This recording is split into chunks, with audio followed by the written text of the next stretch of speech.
to another episode of the Fanzone podcast.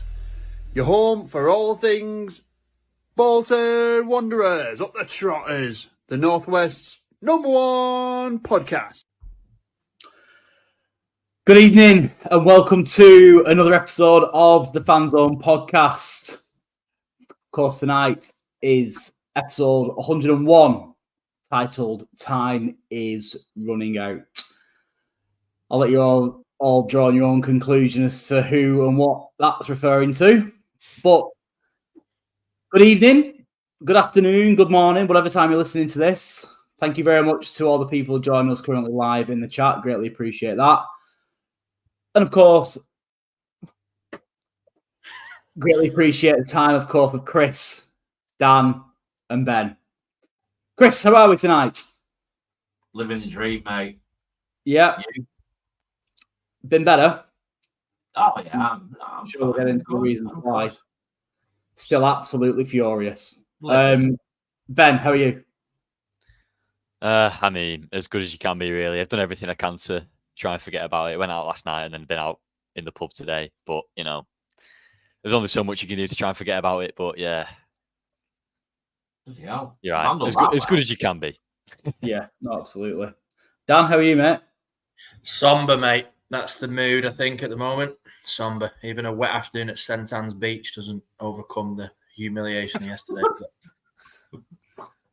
Yeah, no, of course, it wasn't ideal, was it? This episode, of course, is sponsored by our headline sponsor, of course, EcoWall Windows, and many other really valuable sponsors that we have on the podcast, which I'm sure you'll learn lots and lots about as the season progresses. We have a pressing matter to get into, though, so let's go through the post-match reaction, shall we?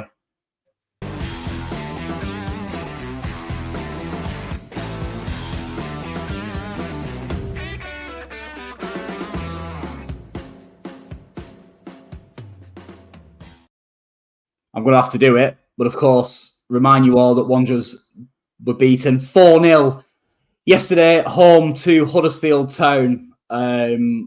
We have been humiliated, not for the first time under Ian Evatt, and possibly, maybe not for the last time if things don't change. And that is just my opinion. Of course, people are all entitled to their own, and I'm sure the lads on the episode tonight will share their thoughts. And of course, everybody in the chat will share their thoughts as well. But try and keep it as PC as you possibly can. We are not that pod. And that goes for you three lads as well. I'll just not put your chat up. I'm managing the chat tonight. Any profanities, and you won't come on screen. But just to lighten the mood, Dan Vols has made it. Get in. The cricket has been abandoned and Dan Bowles has made it on time. And you know what, mate? We are delighted.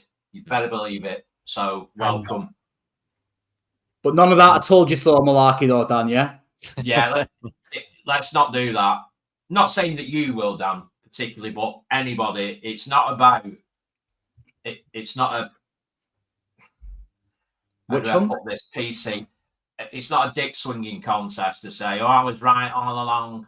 Because at the centre of all this is, I'd hope anyways, love for the club and wanting it to do well. Not about, I got it right 6 months ago. And I'm not pointing the finger at you, Dan, by the way. I'm just saying in general terms, because that's not what it's all about. And if you are about that, give your head a wobble. Yeah, just in case there are any Huddersfield fans watching, Huddersfield Town fans, should I say, watching this. The chances are, lads and girls, we're not going to be giving you guys too many compliments. This is probably going to be a deep dive into our inability to be able to play football, because I have to admit, you guys didn't look all that good. We just made you look like Brazil. But if you're hanging around looking for compliments in terms of the way you lot played, I'll be honest with you, not from me anyway, you're not going to get them. This is very much an episode to address our current plight. And I'm going to start with somebody who, like myself, has been very much on the positive side of the fence when it comes to the football club in recent months. And I'm not talking about Chris, I'm talking about Ben. Ben, I'm going to start with you. Can you summarise yesterday's game for me, if possible? Yeah, I mean,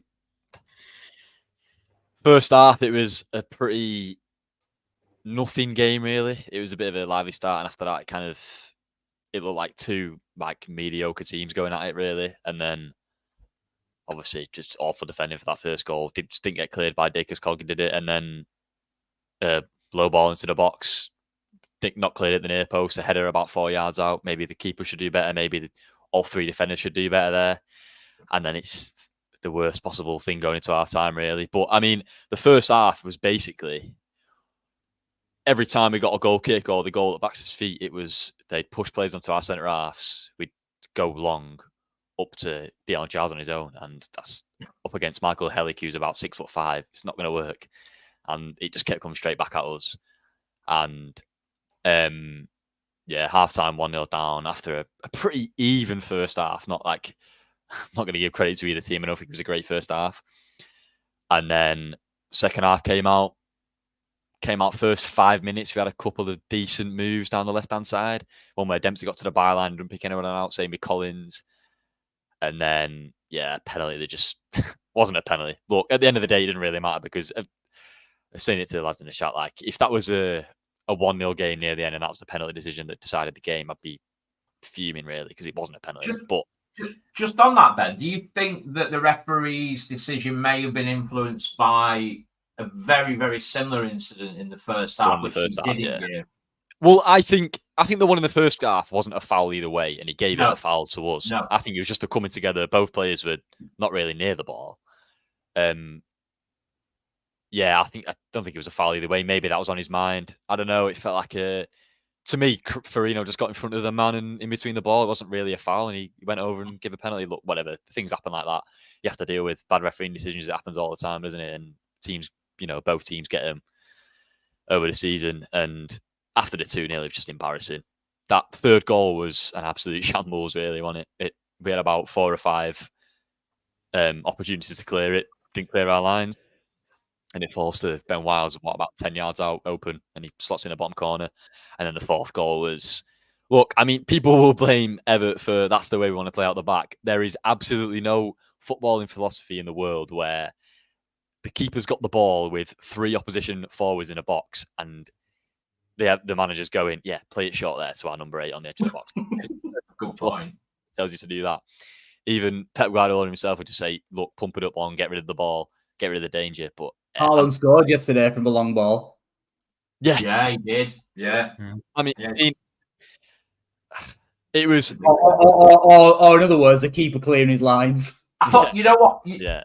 We're not continuing this Man City comparison thing. This agenda, because it's never existed. It never will. Blah blah blah.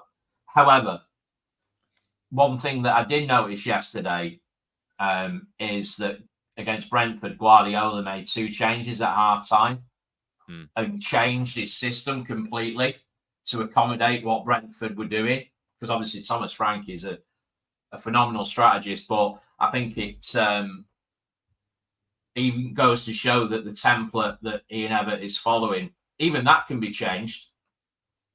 I mean, look, if we're talking about parallels to Guardiola, then Guardiola basically changed last season to 4 big centre-halves playing in the back 4. And he basically went back to old school Premier League, mid-2000s. That's how you play the game. And like you say, scored from a long ball to... Yeah, you have a big fast striker. He's got the whole country playing. He got the whole country playing a certain way, and then he completely changed it. Switches it big man up front. Yeah. But anyway, what worried me most about yesterday was there was no creativity at all. We didn't have a chance the whole game. Like against Exeter, they had a bit of, in the second half. There was a couple of chances we had in the first half. McAtee, Charles both have a decent chance. It's one of them where you walk away from the game saying, "Look, if the luck went our way that game, we could have won it maybe." But yesterday, I think you'd play that same game with the same chances 100 times. I don't think we win in any of the scenarios. Yeah. That's what worried me most. Is most of the time when we come away from a game, we've dropped points. You go, "Oh, look, we've missed chances there, or we've conceded a silly goal." Yesterday, it was not that at all. No. Before I dive in, just want to say, I'm manning the chat or theying the chat this evening, and first and foremost, wow. And we say it every week, and I think people are starting to think that it's some sort of script, and I wish I could show you this. The chat is absolutely flying. Yeah. It really is. Thank you so much for all your comments. Keeping it sensible. And it honestly, I think with Chris Burton, not only did he say it was an absolute shambles yesterday, because he's absolutely right, but he's mentioned that on YouTube, across the platforms, Colin, but on YouTube, we're up to over 100 views in the first few minutes, which is by far the highest we've ever had. So thank you all so much for that. There you go. Live update, 114 now. Well, it's not about us, is it, Chris? It's not about us. It's not about us. Yeah, it is. What happened yesterday? No, it's all about So, That's more than was left for the final whistle yesterday anyway, so we're doing all right. Yeah. So with yesterday in mind, Dan, I'm going to go to you. I know you've got your opinions on yesterday's result and the whole picture as a whole. One of them thoughts and opinions is around, of course, the personnel. And I won't steal your thunder, of course. My thoughts are, I'm now beginning to question the preparation leading into this season. The signings that were made, Chris Farino at time yesterday looked completely off it. On the right side of centre-half, not clearing his lines, looked knackered after about 20 minutes. Why is that happening? Is he really a right-sided centre-half? Should he be playing right-sided centre-half? I've got my opinions. I'm not going to get into that just yet, but I want to ask you, Dan, about your thoughts on yesterday's performance and from an individual perspective in terms of the personnel and how they stacked up. Yeah, I think if obviously we're going to chew the fat on personnel and the manager probably tenfold tonight, but if we take yesterday's game in isolation, up until that first goal, I thought it was quite even. Yes, we'd not created much, but neither had they. We had opportunities to shoot, and sitting where I sit yesterday, the main topic of conversation that first half was, why are we not pulling the trigger? We're not going to score goals unless we pull the trigger. Matete went through and decided to lay it off. The only person that pulled the trigger yesterday in that first half was Aaron Collins, cutting in from the right-hand side. We're not going to score goals without shooting. And if you have a shot, anything can happen. A ricochet, deflection, it can bounce off the kit. Anything can happen. At the minute, while we're so fragile, we need it to bounce in off someone's knee or in off the post or something to get that early goal. Because if we get that early goal, it changes the whole logic and the whole balance of that game. You saw as soon as we conceded first, we lost the plot because George Thomason mentioned it in his post-match, didn't he? As soon as we conceded that first goal, we went in at half-time to boos, and I thought that was a bit premature. I don't think it was a booing first half, but people are waiting for us to go 1-0 down. And we come out the second half, and the decision-making, they were overthinking, they were panicking, they were passing it short. It was just... The confidence is fragile, massively fragile. We've not, we've lost 2 or 3 on the bounce before that. We've not scored at home. It was all about the early goal yesterday, and the fact that we didn't get it, we then got overrun massively because people are scared to death of being the next person to make a mistake because we're at home. Sometimes when confidence is low and we're so fragile, we need to play away where it's not loud and it's not intimidating when you're making mistakes. So, yeah, had we got the first goal yesterday, I think it'd have been a completely different game, but we didn't. And if my auntie had nuts, she'd be my uncle. And we've, you've got to strip it back. We haven't scored at home in the league this season. We haven't picked up a victory since the first day of the season. So it's worrying. It really is worrying. I don't want what's happening now to tarnish the gaffer's legacy because what he's done since he came in has been nothing short of sensational. Whether you like him or not, he's been part of the reason the club's been reconnected with the fans, why we've got such, great commercial side, while everything's buoyant because of everybody. Sharon, the owners, Everett is very much part of that. For me, I'd give him the Reading game. to see if we can spin it. But that third and fourth goal yesterday just spoke volumes for me, that the decision making of the players, are they playing? Is there something underlying? Is the deep rooted problems inside the club we don't know about, and that's why things are like they are? I think there's more to it than just match days and what we see that meets the eye. Is the divides in the dressing rooms? Is the rumours about him potentially offering his resignation after Wembley and getting talked around? Did the players get wind of that? There's definitely more to it for me. Do we pull the trigger? Who knows? Who knows? I'm completely seesawed with that at the moment. Some moments I'm thinking, yeah, we need to change. Other moments I'm thinking he deserves time. But the proof's in the pudding. Chris, we'll get into Ian Evatt in due course, of course, in more detail, because I'm convinced that 99.8% of the chat probably want to talk about Ian Evatt. But let's talk about the game briefly yesterday. Are you of the opinion that the players are simply lacking confidence? The decision making isn't as it should be because of that?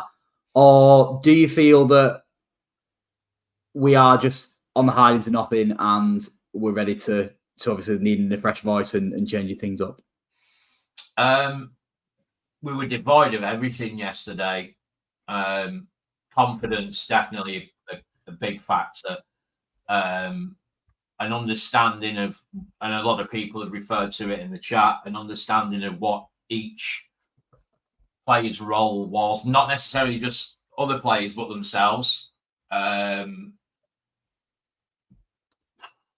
You could point your finger at so many different players, and I'm not going to do that from a negative perspective. I'm going to turn it on its head a little bit. Kyle Dempsey, for me, think of Wembley and think of the influence he had at Wembley with the overlaps with Kachunga, the runs, the movement. Think about his dominance in midfield, despite the fact that he's a bit shorter than me. He's got the ability to win aerial battles in midfield with players significantly taller than him. Yesterday, at times I forgot he was playing. I genuinely thought he was. Genuinely, he had no influence on the game whatsoever. None of them did, did they, Chris? To be fair, no, they didn't. But what I'm trying to do is I'm trying to benchmark it against a player who is, despite injuries, has been a phenomenal player for us at times. Yeah. And he was so far away from that yesterday. So far away from that yesterday that it's untrue. But for me, and I am going to dig a player out because it was embarrassing. And I'm talking about it from a playing for the shirt and playing for the badge of the club that I love. And that was Josh Dacres-Cogley.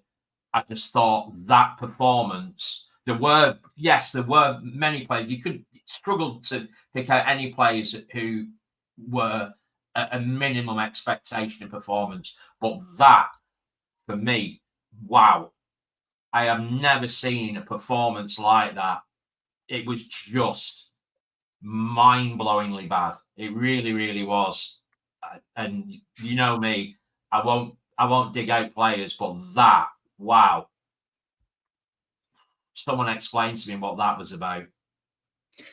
Go on then. Yeah, sorry, go on. I was going to ask it. Nothing short of diabolical, that of Cogley yesterday. And I know he won't have done it on purpose. No. But is it complacency because there's no one pushing him?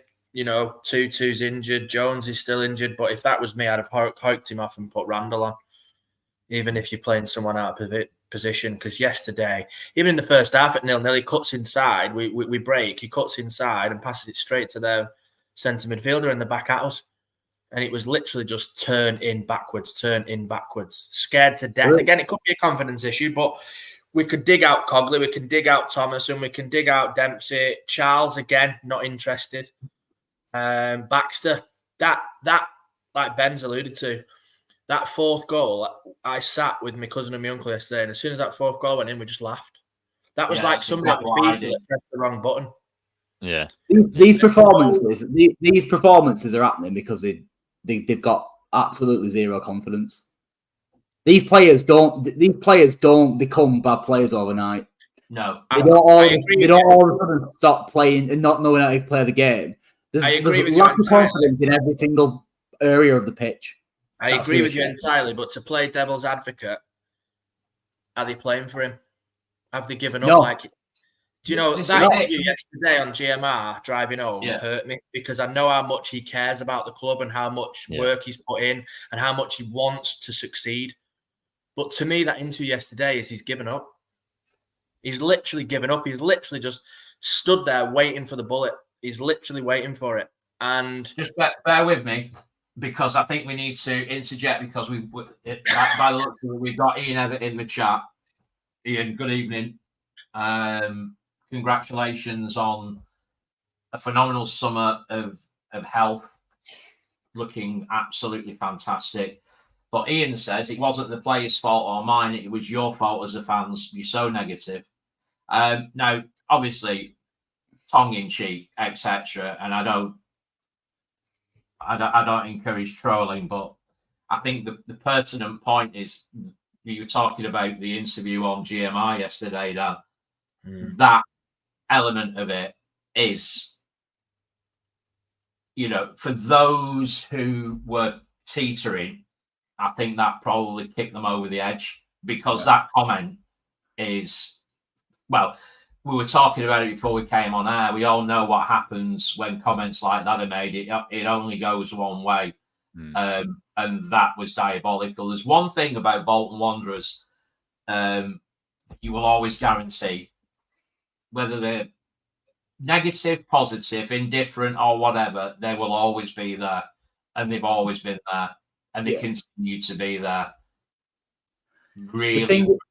The thing is with me, as to people that, I mean, there's 544 people watching and listening to this now, which is absolutely astonishing. But for people who are new to this, who haven't been around before, I've forever stuck up for Ian Everett. But one of the underlining issues with Ian Everett for me personally has been his inability to be able to manage the fans' expectations, be that with realistic or unrealistic expectations, and be that reactions to situations or sometimes maybe lack of reactions to situations. But sometimes he's been too honest for his own good. And yesterday, Chris, that was a prime example of that. He's come out and even said it himself in the interview with GMR and said, you know me, I'm an honest guy. I always try and be honest. No. Rein it in a little bit, manage the situation, because that isn't going to do you any good whatsoever. No. And he may very well yesterday, with like you've just said, with the majority of the fans who was like me, who stuck up for him for a long time, who were on that kind of that fence, if you will, of kind of like put that final nail into his coffin or into the fence to knock us over, if you want to use that analogy. There's a couple of really good comments, this being one of them from Ian. Evening, Ian. What was wrong with the interview?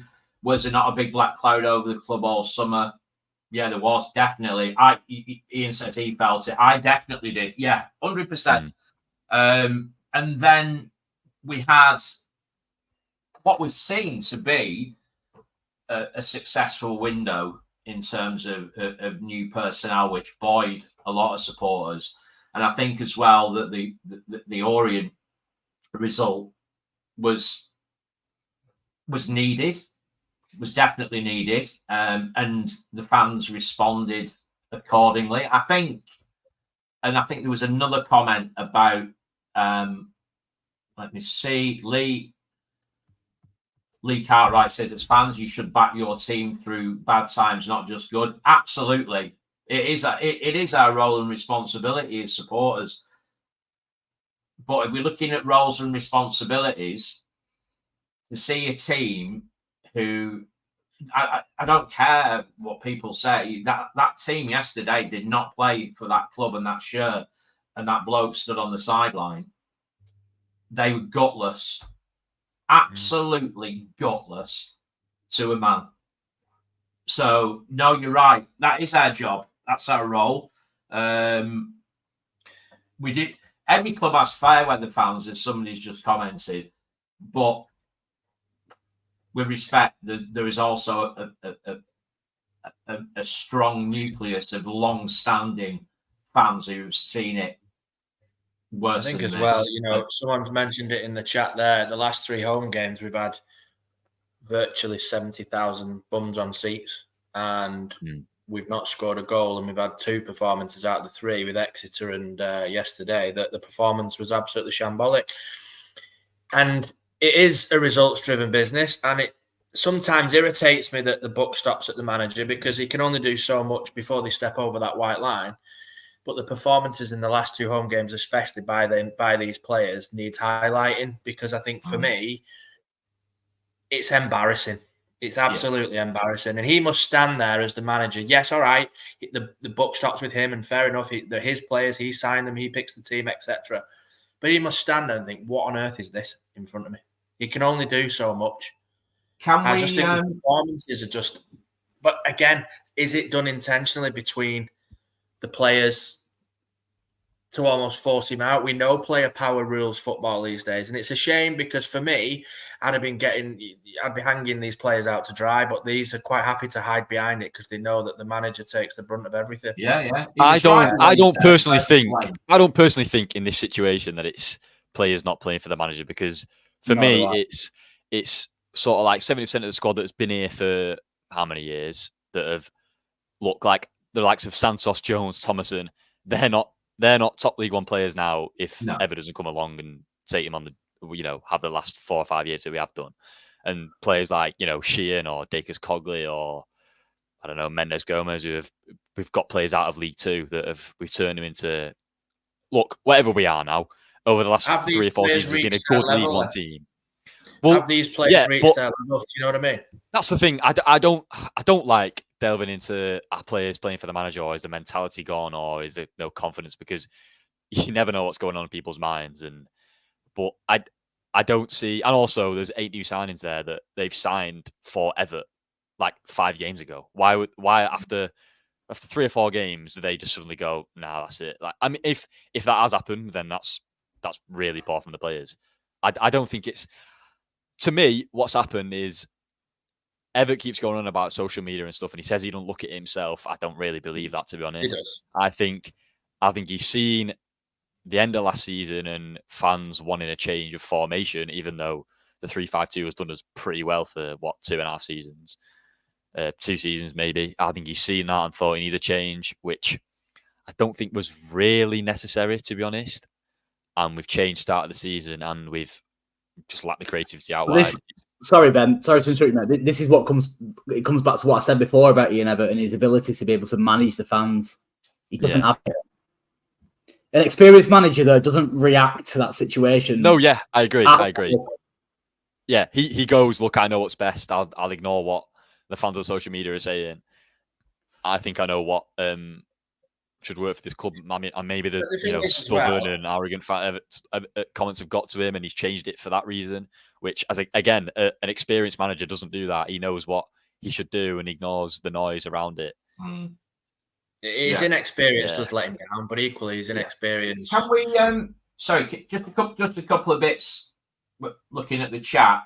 Firstly, Paul Barber, your comment has gone flying upwards in the chat with everybody else coming down. But I've written you on my post-it note here to make reference to the fact that you subscribed to our memberships system scheme. I don't know what you call it on YouTube. Thank you, much appreciated.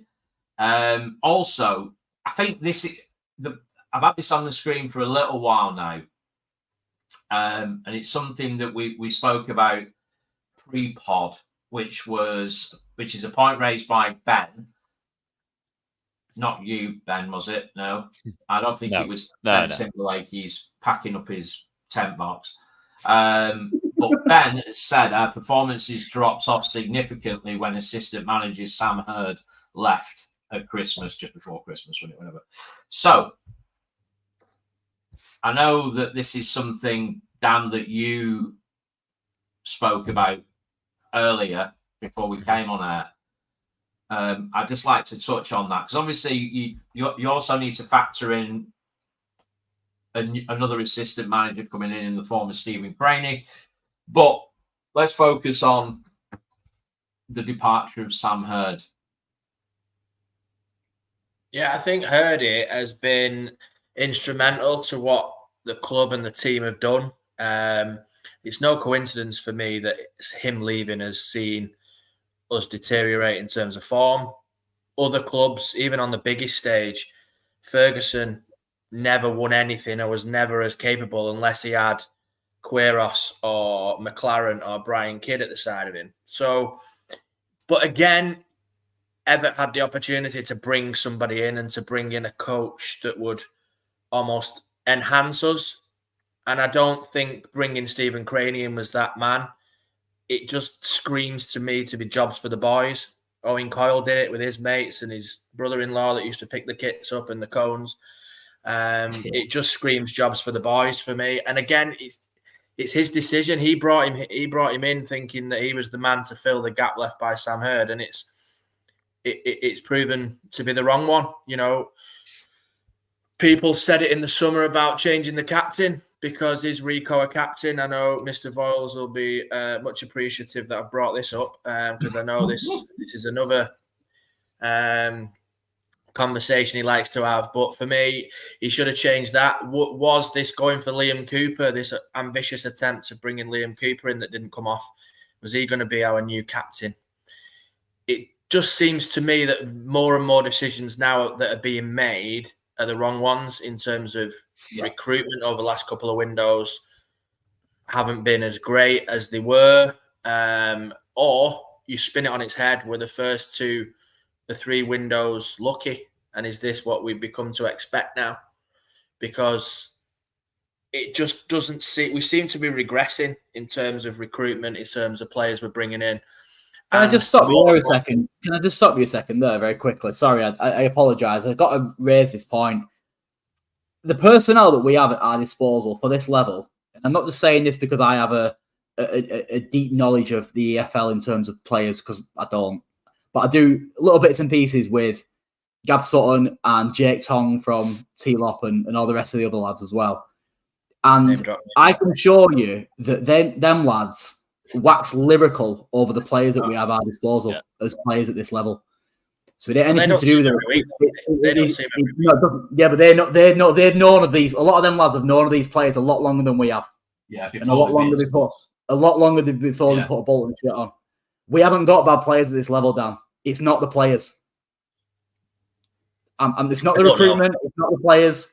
I can assure you, these players are good enough to compete at the top end of this league. It's not very often that bookies get it wrong, is a phrase that my dad likes to say. In the beginning of the season, the bookies had us as what? 3rd favourites? Yeah. That's because of the players that we were bringing in. Second favourites. Second favourites. Yeah, nor here or there, but they're the point. Yeah. It isn't, sorry, Dan, I don't want to pee on your chips, so to speak, but I can almost assure you it isn't the players that we've got. The players are good enough. These players were 5 points away from automatic promotion last season. And they've got better players playing with them now than they had last season. We got rid of Ideal. We strengthened. Yes, we've got injuries. There's only one direction that this is pointing towards, and it's not the players. The players' lack of confidence is producing the result from the pitch. It comes from the top. He should have left. And it's not a case of benefit hindsight, because he said it himself. He should have left after the playoff final. Sorry, Ben, are you trying to say something there, mate? I'm just chipping away. No, it's all right. I mean, I think it is hindsight to say you should have left after the playoff final, because I think we were all behind him before the start of the season, really. Like, obviously, hindsight is great. Maybe it was the best thing to do at the time, but he does just look deflated, to be honest. Like you say, that interview, he looked like he was. I mean, he said himself, he said he didn't know what to do. He didn't know how to change it. The negative feeling around the club, and maybe the change is the manager. Like, it could be as simple as that. Like, I've wanted him to succeed. I think I've backed him because we've had bad runs before and he's turned it around. as I said before, I think he's changed the formation and the tactical approach when we didn't really need to.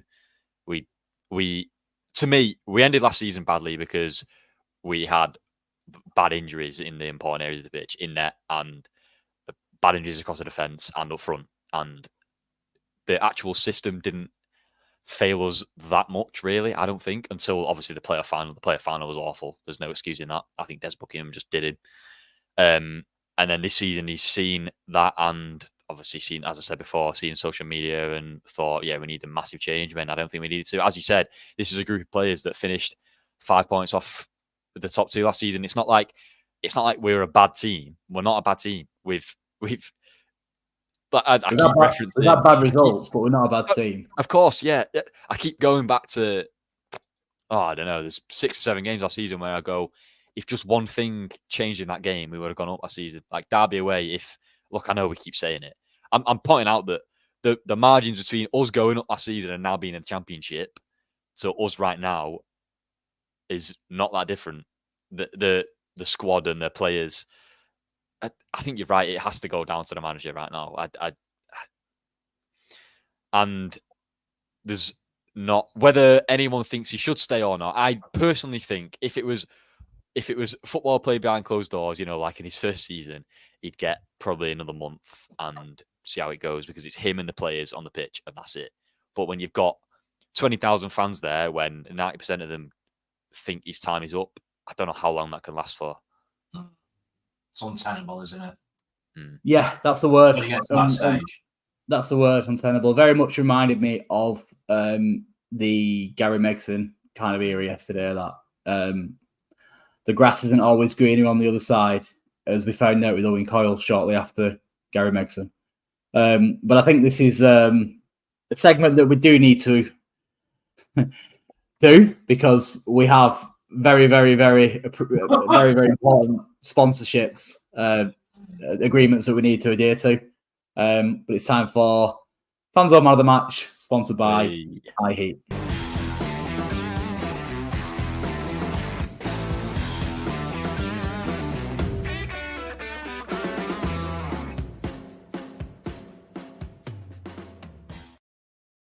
Now, this is normally the section where we say, get your comments in the chat. Tell us who you think your man of the match is. I don't want you to say anything. And what I also want from Chris, Ben, and Dan is just one word. Chris, you're pretty good with your words, mate, being a fellow salesman. So I'm going to go start with you. One word to describe your man of the match from yesterday. I'm getting the word. Forget it. No, that's 2 words.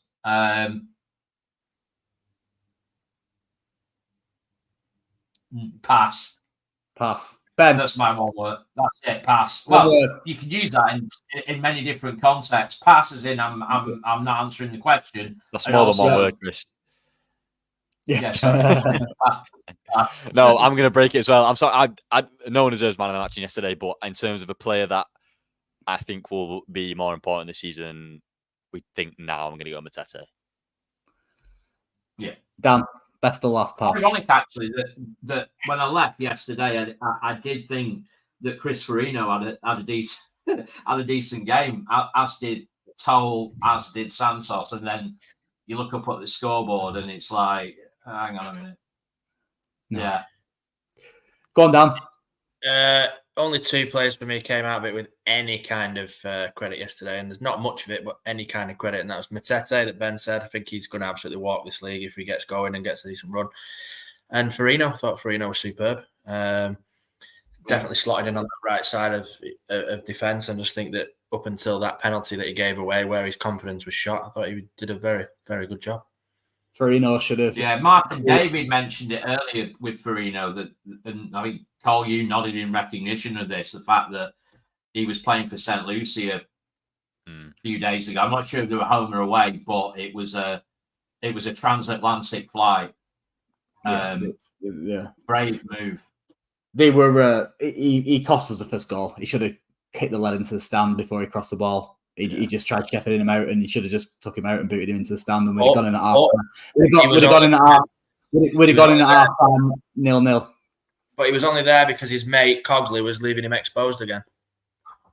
maybe he's not a right-sided centre-half. Maybe he's a centre-half who shouldn't be being pulled to the right when you play practically wingers as right-backs. Who knows? That's a conversation for yesterday. Maybe. And that's where Jones had so many arguments with Cogley last season, more so at Blackpool away. They argued relentlessly because the amount of times that Cogley left Jones exposed at that right centre-back was outrageous, and he did it again to Farino yesterday. Yeah, the way I look at Farino's performance yesterday... Can I just bring...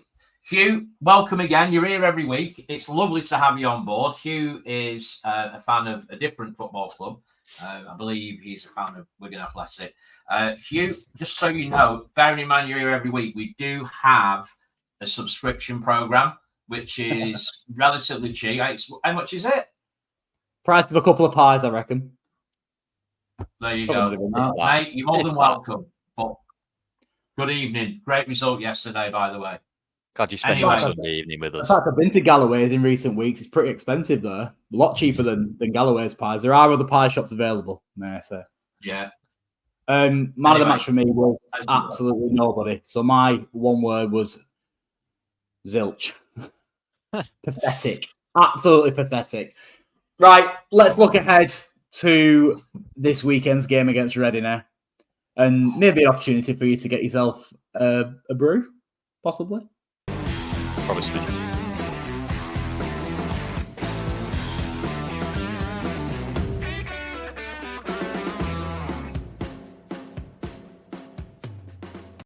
Hello, everybody. Welcome back to the Statman segment of the Fanzone podcast. And yes, I'm in a different room because I've been thrown out. No, I'm only joking. I just cannot be bothered walking upstairs.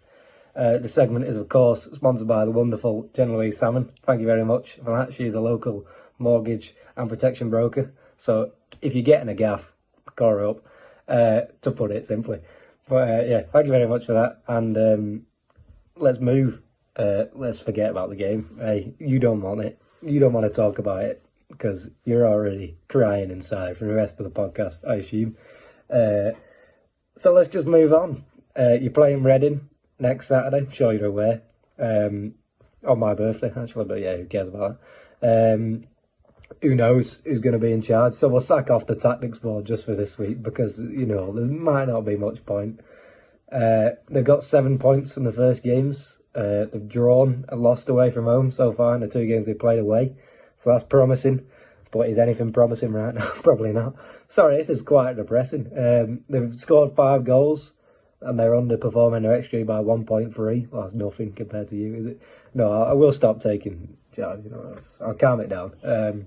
They concede about a goal a game and they tend to let their opponent dominate the ball. I mean, they'll have it if they get given it, but they don't actively seek to just pass it around the back and keep the ball for ages. They missed 5 big chances, and you may think that's quite a lot, but you've missed 8, so yeah. They don't really press, or when they do, it's quite unsuccessful. But who knows, that could change because everything seems to change quite a lot when you play against Bolton at the moment because it's just not going very well, is it? But yeah, my apologies once again. Charlie Savage is their best player, and I know this man because he played for United. I used to watch him in the youth team, but I'll shut up about that because I'll just get me some stick. He scored 2 goals, and he's their top goal scorer from centre mid. That's not bad. He's got a very good passing range. He loves a long ball if it's on, and he's got an absolute screamer in him. I'm talking 30 yards out, blasting it into the top bins. Sweet left foot, beautiful. And he's also quite creative as well. He's a very good all-rounder because he's also a good tackler. He's won every tackle he's gone for in the league this season, which is pretty impressive when he's making 1.35 per 90. And that might not sound like a lot for a centre mid, but it is actually about average. So, you know, not bad at all. Yeah, as I said, we're sacking off the tactics board because I've not got a clue what's happening. So I'm just going to look at Reading's goals conceded against Wrexham because they're both quite poor. And you could actually score a goal, believe it or not. No, I'm joking. But say from the first screenshot, which should be on screen now. Well, I'm going to... Oh, bloody hell, just speak, mate. Yeah, the defenders are all ball watching, basically. And you may think there's one of the centre-backs actually looking at his man. But if you look at it, his body's positioned to his man, but he's not. His head's like, his body's this way, but his head's looking that way. So he's got no chance, basically. It just puts him off balance, and then he's like wobbling backwards, and he can never jump as high as he can because he's walking backwards. Stupid. And then the second one, which should be on screen now, is equally poor. Nobody's goal side at all, and nobody's looking at the man. They're all ball watching. So they're not great defensively, right? Which could be capitalised on if you play properly, but that doesn't seem to be happening at the moment, does it? I'm going to relieve you of your pain, and I'm going to stop taking the piss. And apologies if I offended anyone. Hopefully not. Enjoy the rest of the podcast, and who knows what's going to happen. See you later. I think with everything going on at the moment, you know, the young lad deserves a lot of credit for pulling together a little bit of information ahead of this weekend's game against Reading. Like he said on a couple of occasions during that, we really don't know who is going to be in charge come Saturday. And with that in mind, it's going to, well, I guess one of the benefits of doing these live is we're able to provide you with live posts or live messages that may have some substance. I'm going to let Dan expand on this a little bit. Yeah, cheers, Col. Brilliant. This gentleman on Twitter is, in the main, reliable, although I'll cast your mind back to July when he put a picture of the Eiffel Tower, thinking that Magoma was coming back. So let's have a bit of balance to it. Absolutely. If this is true, then again we'll see. But it is interesting food for thought that Agent McGee has posted thanks for the memories for those that are listening on our audio platforms. If that's true and that is the end of our manager, then thank you for the memories. Thank you for everything you've done. But again, let's see. An esteemed colleague who isn't with us this evening, who's a lady, so that kind of gives it away. So Ben Timberlake, no. Anne just said we're not going to patronise you. You've all got Twitter and you've all got access to social media. Not everybody. People in the know and all that. So you'll find out for yourselves anyway. So we're not going to patronise you with rumours and gossip because it. No, not at all. No. Speaking, I think you're worth more than that. Yeah, absolutely. But it's not because you're all decent. We aren't that podcast, but it's live. It's pretty accurate. Like like Dan said, I kind of thought it was necessary to bring it to everyone's attention because it has been brought up in the chat on several occasions already. That is the rumor going around that is the end of Ian Everett's tenure. I guess only time will tell. We'll certainly do our best to pull some kind of reaction together as and when that does happen. We'll put the wheels in motion for, as and when or if it happens, should I say. But yeah, massive thank you to the 135 people currently watching on YouTube. That is easily our biggest audience. Over the course of the evening so far, 932 people have watched across all platforms. I told you I'd get it in at some point throughout the evening. So yeah, as I said, we're not that podcast, but I do kind of thought it was necessary to kind of bring that up. I want to try and also maybe lighten the mood a little bit.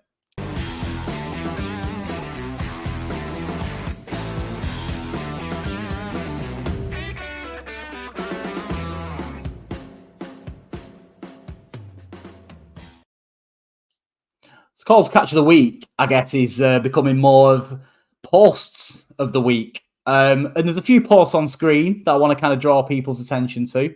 We've got a contribution, as always, from a Wigan Athletic fan group, being Wigan Latics fans. Ian Everett's greatest moments as Bolton Wanderers manager, with a little TikTok video created by them. So, kudos to the creativity, as they say.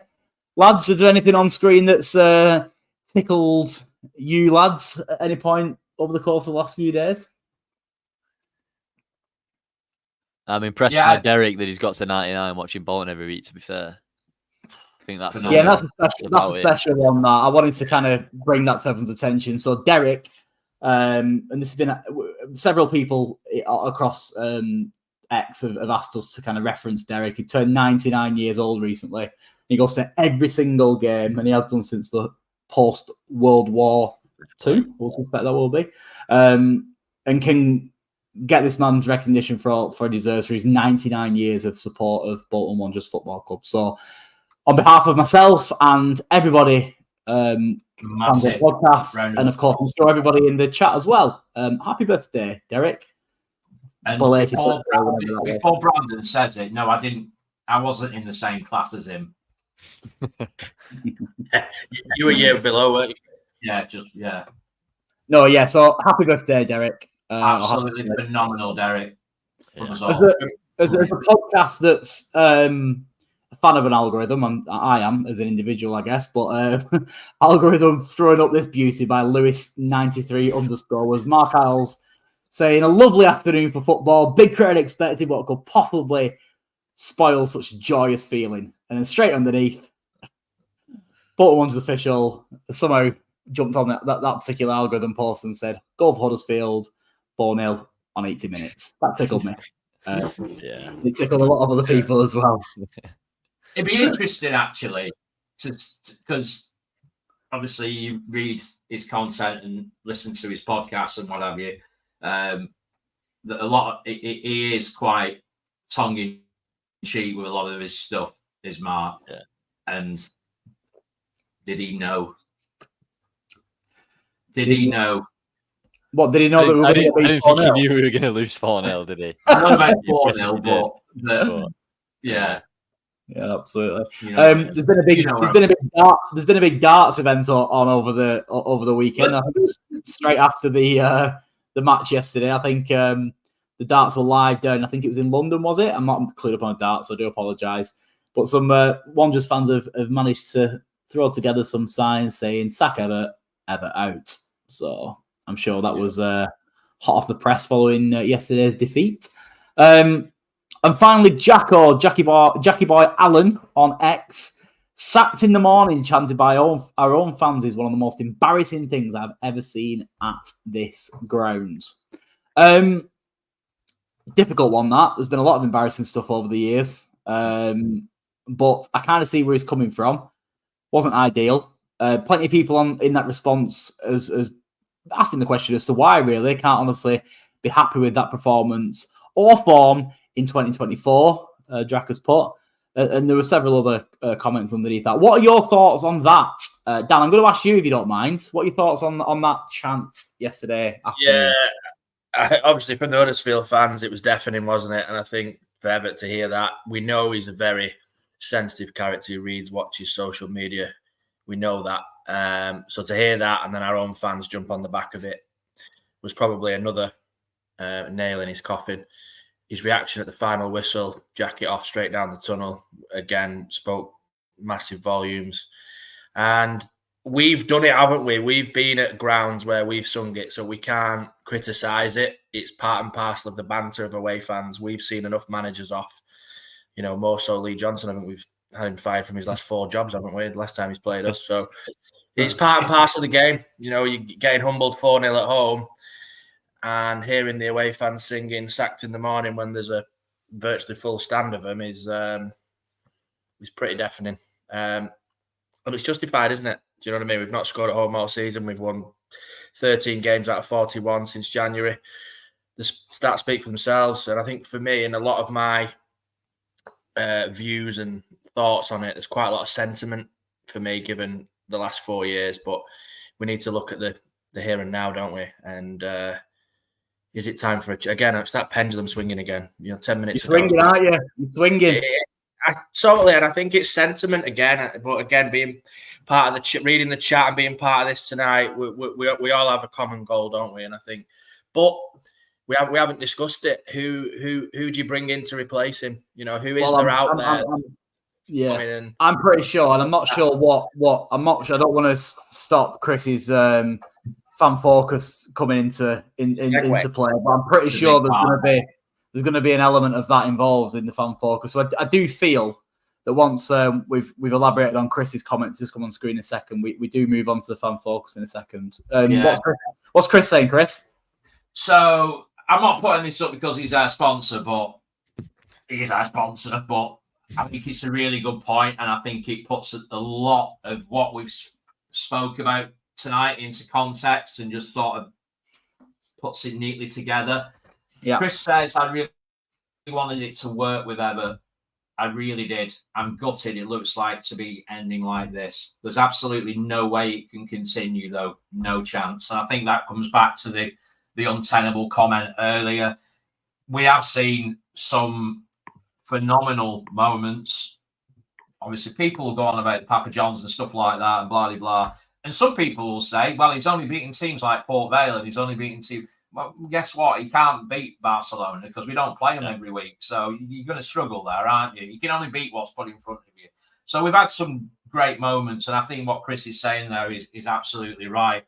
That, you know, given the timing, given everything that's happened in terms of what you touched on before about reconnecting with the community, the regrowth of the club commercially, everything, getting that feeling back, he's been a big part of it. So yeah, we're all gutted about that. And I think it just sums up really nicely. Just on your point about what you were saying about people singing, Bolton fans singing, "You'll get sacked in the morning." I know time's moved on, but if you'd have sung that in the Burnham paddock, you'd have got your head kicked in by fellow Bolton fans. Yeah. The principles of being a football fan don't change. No, you can't say boo to a goose anymore, though, Chris, can you? So that's Can I just say, oh,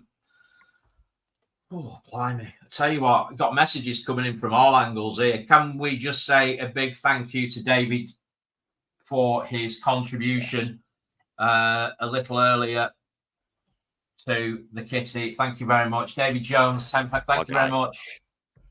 We're going to put that towards a new right back. No, we're not. Sorry, Ben, have you got any thoughts on the chant yesterday before we go into fan focus? Because we're running way over. I mean, I don't like it, to be honest. Look, he's a guy that has made me feel excited to watch Bolton over the last, 4 seasons. And that hasn't happened basically before ever came in my experience. Look, everyone's experience is different. As I said on the video the other day, I've been a Bolton fan for 14 years now. Plug the videos. If you haven't seen it, go watch the video the other day. And no, spoiler alert, a lot of my top 5 memories were during the Everett era, which says a lot about how long I've been watching Bolton. But yeah, basically, I've gone to Bolton every week for years upon years, going, we're rubbish. We don't even look like we're going to win any week. And Everett changed that for me. To me, he's brought back the feel-good factor. Look, ignore the last five games or whatever. Before that, he's brought the feel-good factor back to the club, and it's shown with the gates. It's been our highest crowd for 10 years since the Premier League. People coming back because they actually want to watch us play, and it doesn't feel right for me to turn on someone like that I've enjoyed watching their football for years. Look, if you didn't like it in the first place, fair enough. But I mean, I don't know how you get pleased if you don't want to watch a team that scores, the joint amount of goals in the league or breaks records for goal scoring, whatever. You're right. It is all sentiment. I don't like turning on a manager like that, especially when he's done stuff for the club in the past. If it was a new manager that's been here 6 months and not impressed at all, then fair enough. Shout whatever you want. But for someone who's done so much to the club, in my opinion, I think it's, quite distasteful. I'm short memories, really. I think that leads on nicely, I guess, to the next segment, which of course is Chris's fan focus. Or is it just Fanzone fan focus these days, Chris? Alleviate any pressure on you having to host it all the time. Let's get stuck into it.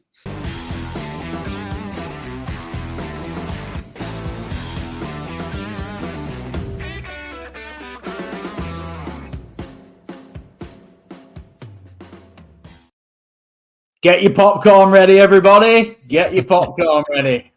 How long have we been going now? Just over an hour. Ben's not here. Okay. We're all right. Don't worry about it. Ben's not here. Hang on. Right, Ben, is this the Dan Vols bit? Possibly. yeah, I'm getting him It on. is. I'm disappearing now. I'm going to toilet. Right. No, I stop it. No. So, first of all, I'm going to actually do this backwards because I was going to do it at the end. I just wanted to say thank you to everybody who has provided input. Sorry, I'm just laughing at Ian Rowbottom's. Read my mind. So we were talking about potential replacements and Moyes and Lampard, and I laugh at those names as well. But thank you to those who haven't made the cut this evening. Dan Vols, unfortunately, you made a brilliant point, mate, and I tell you what, I agree with it. What am I saying? I agree with it wholeheartedly in the sense that you mentioned Liam Rossini, you mentioned sort of, I don't know, a narrow focus in terms of looking at alternatives and missing out and stuff. It is what it is, but yeah, I thought your point was excellent. Jim the Wanderer, Brandon, Dan Berry, Jack Cook, Radix, Vintage White, been here forever, Chris Merrills, Daniel Buttery, Ian Rowbottom, Ian Lomax, Mark BWFC. That just gives you a flavour for how busy it's been. It's been unreal, and it often is when things go bad. But we're all human, aren't we? So our first point this evening comes from Ian Firth, and it's quite a balanced thought. Ian's very balanced. Ian's very balanced, isn't he? He is, yeah. Very so balanced. Ian has been following the Wanderers probably, I think, just about as long as I have. He's done a lot of writing, a lot of journalism around the club and what have you, and he does provide some balance. And I just wanted to sort of just temper everything with this. So how much impact do you think the ongoing injury backlog has disrupted an already challenging situation when this season started, which was also compounded by late arrivals and new signings, which also leads into a comment from Radix. So you did appear, mate. So there you go. And Carl Dodd, which is it because we buy in players on the cheap? Maybe the other term that's used is sustainability. I'll go with sustainability. I'm not saying we're cheapskates, but we bring in players after, injury issues, whatever it might be. Are they injury prone, or does the Everett philosophy mean that we're breaking these players during their training regime, trying to get them to be molded into these PEP graduates? Discuss. Colin, what do you think? I think the point about the signings, because it did feel as good as signings are on paper at the level, it did feel like they were a little bit late. So does that make you think that the plan was more edging towards us being in the Championship as opposed to being in League One? So that's an interesting comment, because for me, there's a massive gaping hole in the middle of the park. We don't have anybody able to sit and do the dirty. The type of player I've been screaming out for God knows how long on this podcast. And I think if we were to have got promoted, we would have definitely needed somebody of that ilk. Mm-hmm. We didn't sign anybody because I think Everett might have thought that he could get away with it a little bit in this division with a player like Matete, which he was a little bit of an all-round midfielder, isn't he? A bit of a box-to-box job. I've seen your lads just put on here, never replaced MJ. We haven't replaced MJ, but we would have had to replace him. Right. Sorry? It's first time he spoke sense in about 3 years, that. Cheers, Sam. Yeah, well, it's a great point. It's a really good point. I do think he might have. I think that he might have thought we could have got away with it, or he could have got away with it, should I say, in this division again this season without a holder. But there's too many when it doesn't click and players are out of position because they give the ball away and then they're scrambling back and it's 3 against 2 in midfield and the midfield getting overrun. You run a risk, don't you? And you run a risk by not having that player sitting. So that's an Sorry, can we just provide a bit of clarity on that? Because Mark makes a very good point. MJ, you can't get into the MK Dons team. It's not so much.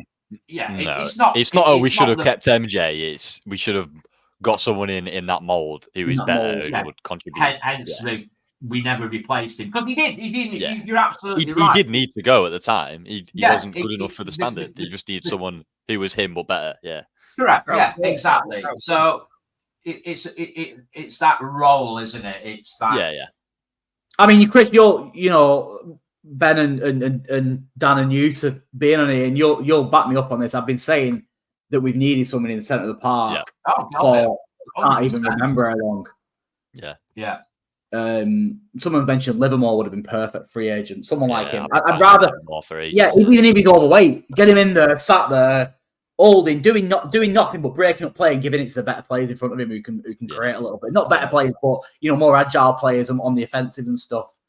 That's the biggest frustration for me because we look so open when we're in transition. When we lose, especially playing 2 midfield.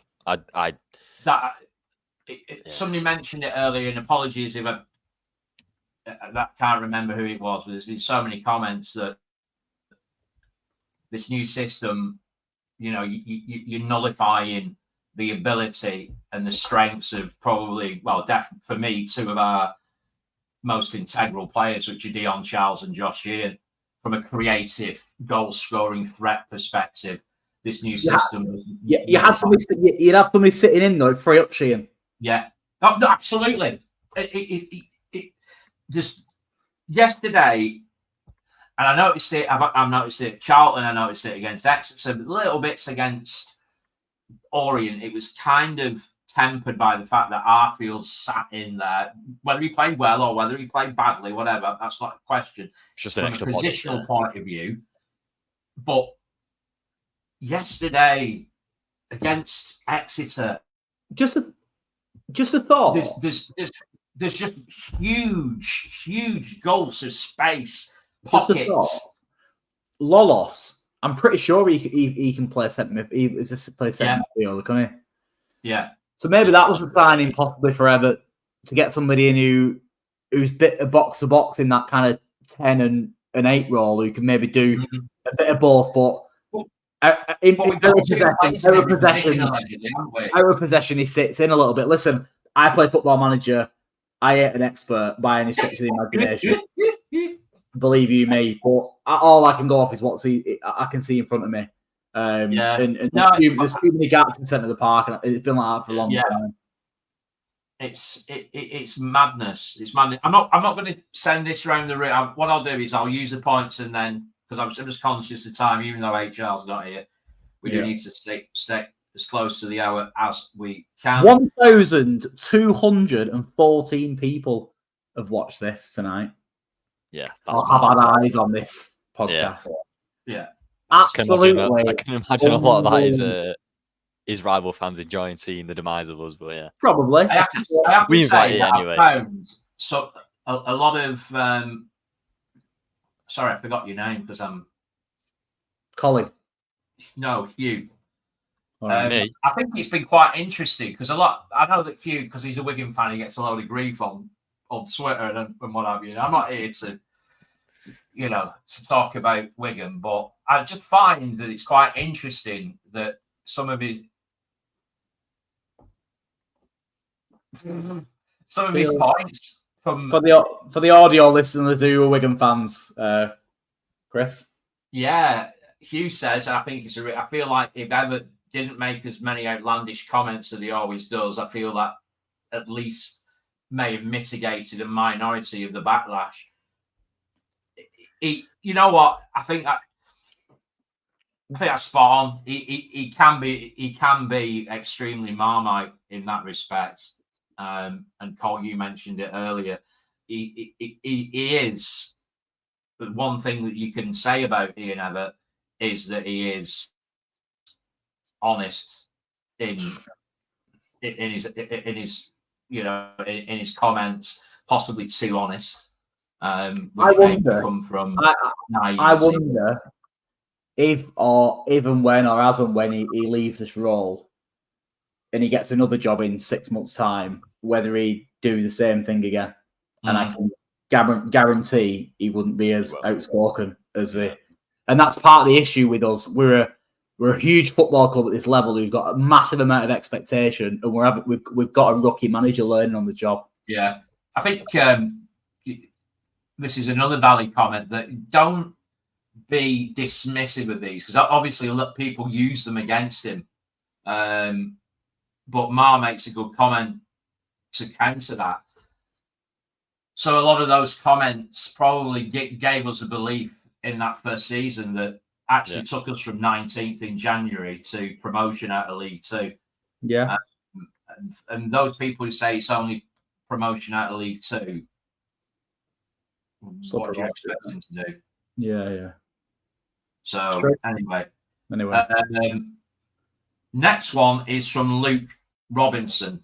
And Luke says, can we really be bothered with another playoff campaign if we're lucky? I'll tell you what, I'm loving your optimism, mate, I must say. Or would it be better, and no, there is context to that, or would it be better to start afresh next season with a new manager and new additions? He continues and says that the same players and manager in the playoffs, he thinks they'd crumble, and I tend to agree.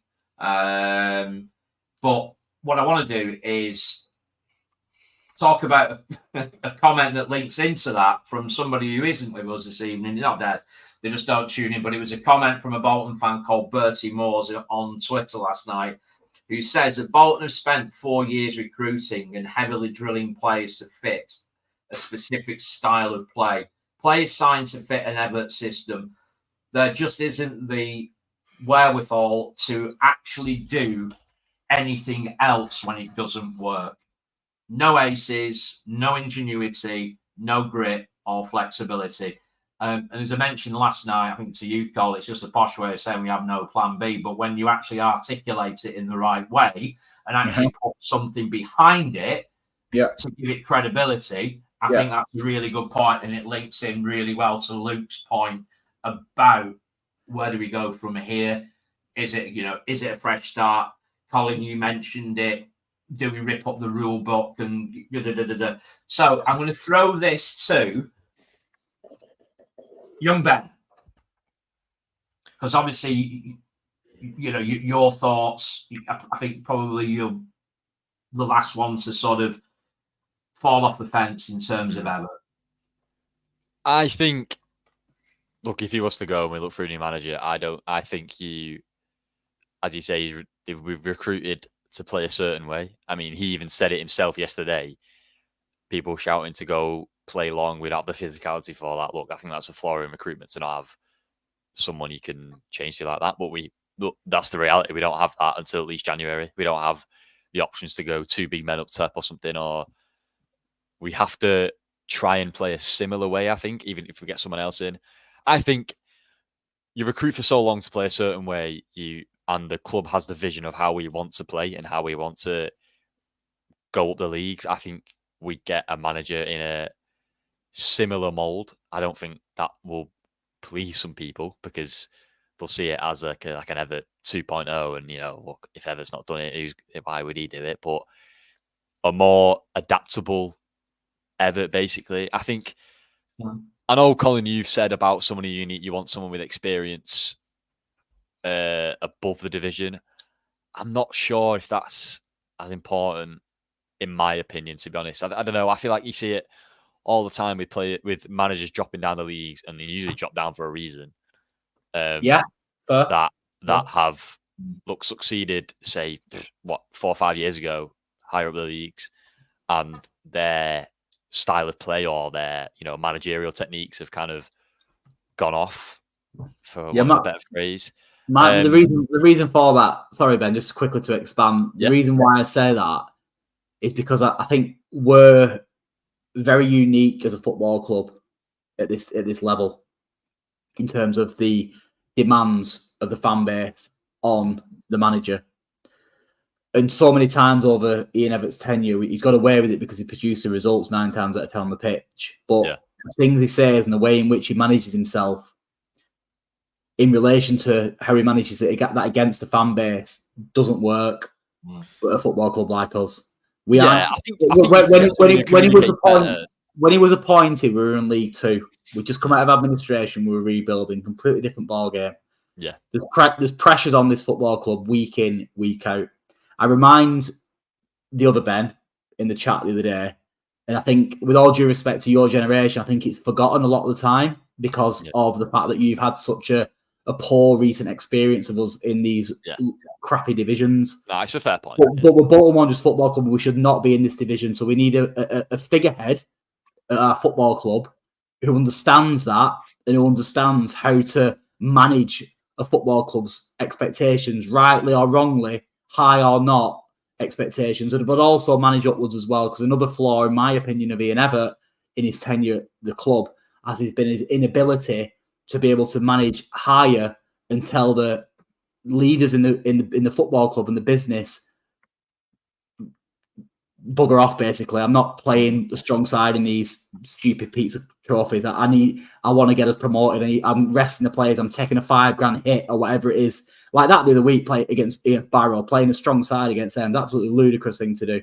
I think it's a $5,000 fee to play a weekend side as a figure.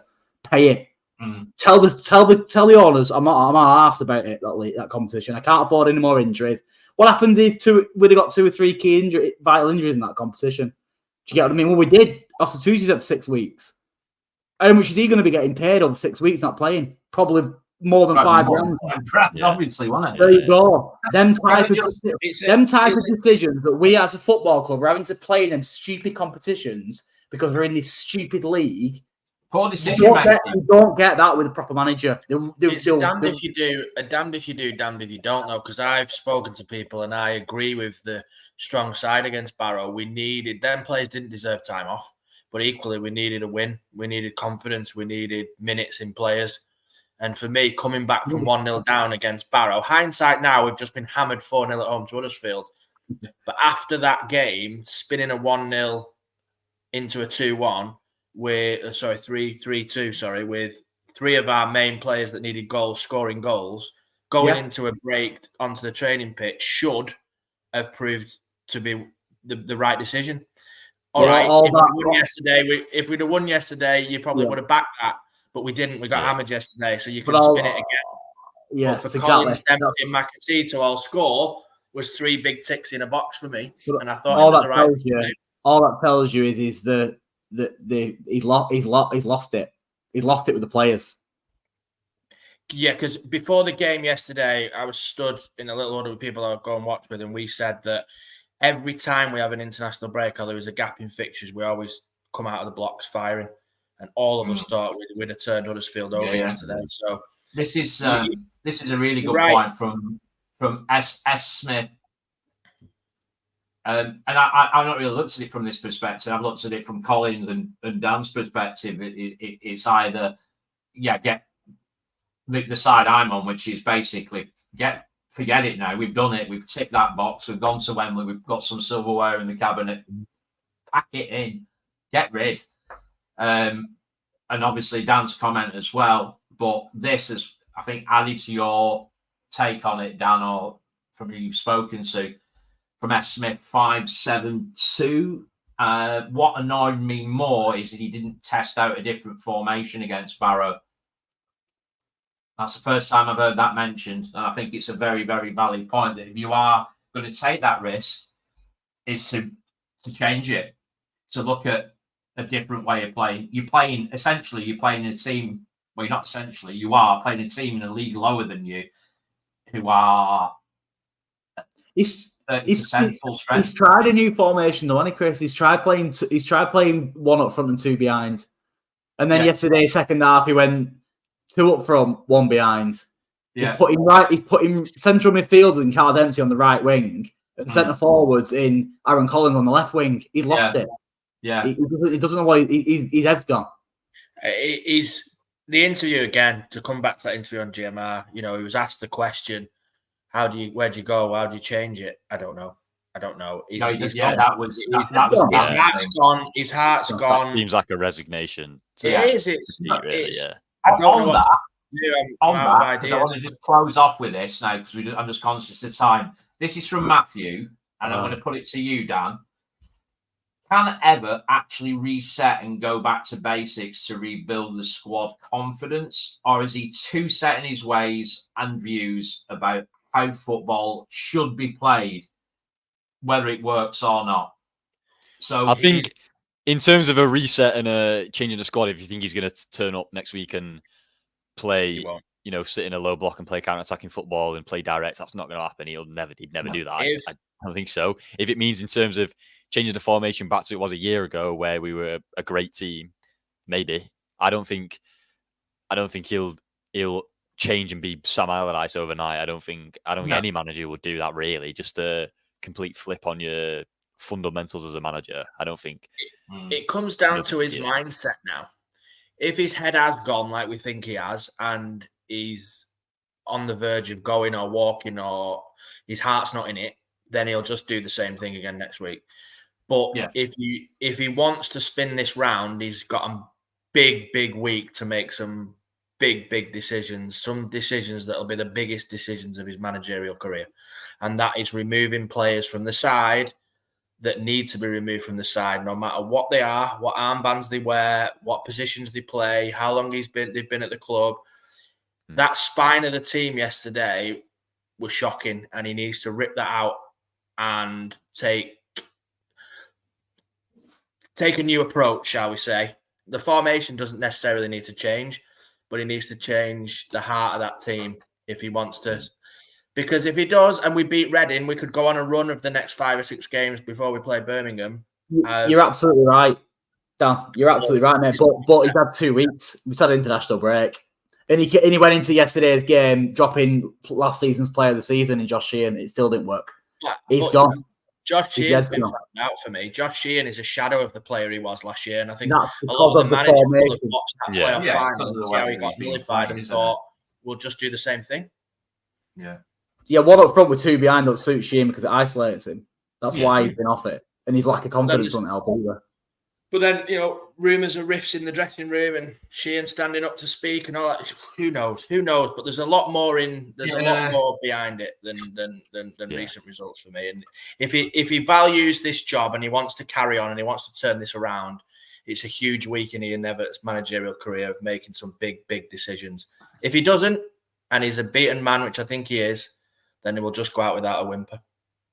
Well, that's Dan's last comment. My last comment is, in my opinion, you do not recover from that result yesterday in that atmosphere with the majority of the fans now not necessarily against, but have kind of had enough of him in position. That's what it is to me. Your last words, Ben? That's what it is to me. It's the atmosphere and the feeling around the club, which feels like it's at the end of the road rather than, look, if it was, as I say, if it was football behind closed doors and it was just him and 11 players on the pitch, maybe he could turn it around and get into the minds of the players to go back. And, as you say, Dan, a win against Reading might turn it around. But I don't know, with the amount of fans that have already turned, I don't know if they'll come back around as easily as it has done in the past. Just put on record, I don't think he can turn it around, because I think once the fans have gone in an atmosphere like yesterday, I don't think he can. But if he values this job and he's got the mindset to turn it round, it's a big week for him if he's still in charge. He's got them big decisions to make. You're absolutely right. Again, I think, but the issue is, again, going back to that GMR interview, we're going to try and finish at 1 hour and 30 minutes. We're going back to that GMR comment and interview yesterday. That interview just indicates that he's not got that anymore. Whatever fight he had, Dan, it's gone. I agree. I do agree. Having listened to that, it hurt me because I feel like he does genuinely care. But then the more and more you think about it, you think he's almost put his neck on the chopping block there because his heart's not in it. And if what another rumour is that he offered resignation after Oxford and was taught round, then... I mean, he did, throughout the last few months of last season, he did say quite a few times in interviews that he was just drained and worn out and he needed the summer to reset. And then you're going into playoffs with that attitude. Your players. Yeah. Well, that's the thing. Again, it's him being too honest for his own good, really. As he's saying, you keep that inside, don't you? You don't let the players will feed off that. The players will feed off that. Yeah, no, you're right. And then it felt like he reset over the summer and had the confidence back, and the bad start has just kicked it out of him again. And obviously, he's responsible for that. I'm not saying he's Chris. But yeah, sorry, Ben. Chris, you've got 3 minutes. You got 3 minutes, mate. What are your final thoughts? We wrap up. Yeah, my personal thoughts, and it pains me to say it, is that we should have a line drawn under it this week. There's an opportunity. The opportunity that Dan mentions, I think, should be an opportunity for somebody else. Yeah, and it's as simple as that. I just don't see. We've said that word again, untenable, but from a normal me perspective, I just don't see any going back. Yeah, I just don't see any going back. Massive thank you to Eco Wall Windows, our headline sponsor for tonight's episode. Massive thank you, of course, to the 1,379 eyes, 82 eyes, it keeps going up, that have cast a view on tonight's episode, whether you support Bolton or not. Who knows? I tell you what, you better all be subscribed, you little tinkers. Yes. If you watch this far and you're not subscribed, what are you doing?